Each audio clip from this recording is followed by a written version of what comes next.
غيار لن أغار إن رأيت غيري. وعلاش؟ لأنني تلوث. علاش طيحتي الطبسيل؟ لا ما طيحتوش، هو اللي طاح. ومالو طاح بالمسلمين، كل ما طيحتيش ما غيطيحش بوحدو صلاح. قلت راه اكتشاف الجاذبيه كان بسبب طيحه ديالاش؟ ديال دفعت واش هو شيك، وخاصك تحمد الله طيح الطبسيل ب 30 درهم واكتشفت باللي عندي بوتفتاف. اما كون مشيت عند الطبيب كون راه خدامني 300 درهم باش يقول لي راه عندك بوتفتاف، ديك الساعه انا اللي غنطيح ماشي الطبسيل.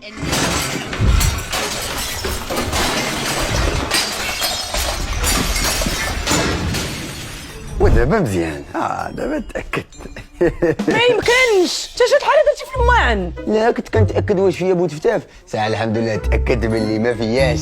ياك كنت اكدتي بلي خليتي الكوزينه خاويه من الماعن، هرستي كل شيء. ولكن راه ما هرستهم حتى غسلتهم ونقيتهم مزيان، سولي ميو ديال الخل، هو دار خدمته وانا درت خدمتي. انا غندير خدمتي. اش غديري؟ ايوا دابا تاكدت بلي غينعس ما يفيق حتى الغدا. انت معاه؟